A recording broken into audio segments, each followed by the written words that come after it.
Kids, Miss Joanne again. I hope that you had a great day so far and that your circle time with your family was a-okay. We are going to discuss the concept of wind, just like how we do in the classroom. And we're going to discuss wind today because it's springtime. And in the spring, we have a lot of windy days. So I wanted you to understand what's happening when you go outside and you feel this wind on you. So, wind, okay? So we want to discuss, well, what is it? What is wind, Miss Joanne? So we know that it's air, simply. Wind is air that moves. So let's say that all together. Wind is air that moves, okay? Now, I know that some of you are thinking, Miss Joanne, well, what's air? So that's a pretty good question, and I like those of you who asked that.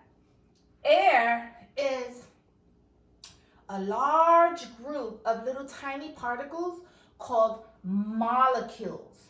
Now, molecules is a scientific word, so I want you to learn that word today. Molecules. Say it with me. Molecules. Well, when the wind blows, there is a collision that happens. And we know that a collision is like when you bump into someone, when you're running on the playground and you bump into someone, that is called a collision. Well, it's the same thing that happens, but it's invisible. This is all happening and we really don't see it sometimes. So there's a collision that happens between these molecules and whatever the object is that's being forced down by this collision. Okay? Now, what happens that makes the wind blow? What's going on there? Well, we have warm air and then we have cooler air. And they're together, right? They're together. So the warm air is rising and the cooler air is descending. And when that happens, you get that wind. So let's take all of this information and let's just sit on it for a couple of seconds. Okay? And let's think about what Miss Joanne just said, just like we do in the classroom. Let's review a bit, okay? Wind is air that moves. This air is made up of a group of tiny little particles. Those particles are called molecules, and that's our word for today, molecules. When the wind blows, there's a collision that happens. And this collision between the molecules and the object is what makes the object move or fall. So let's see this in action. I have a piece of paper here. It's a piece of construction paper. What I'm going to do, I'm going to fold it in half, like so. And if you have any questions, you can tell your parents to send me your questions and I will read them and answer them for you. Now you see, I've drawn a purple line down the center of our page so that I know that that's the middle. You're gonna fold one half of the page towards your center line, the other half of the page towards the center line. Gonna look, you can open it like this, sort of like a door. And then you're going to form what we know, because we did our 3D unit, is a rectangular prism. And we're gonna pretend that this rectangular prism is a building. You're gonna piece it together on the edges.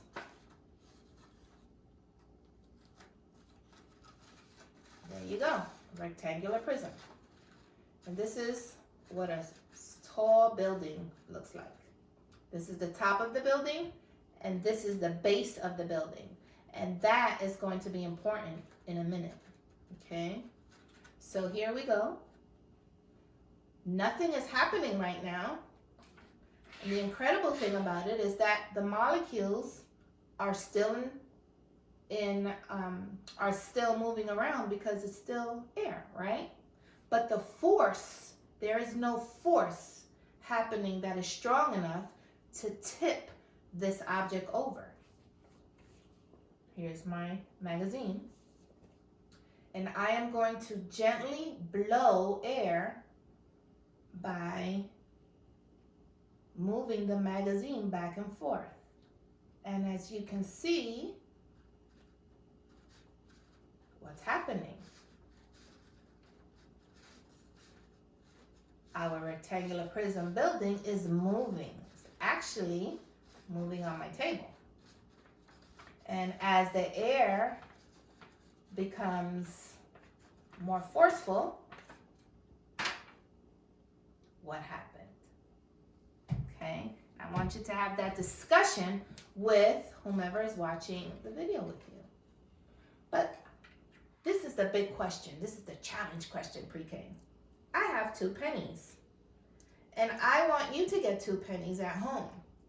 And I want you to also get some tape. Place the pennies on the base of your building and have an experiment. What happens? How much force do you have to use as you fan your building with a little bit of weight on it now? Let me know. You can either send me a Hi Mama text or you can send me an email. All right, pre-K, have fun with your experiment. Bye-bye.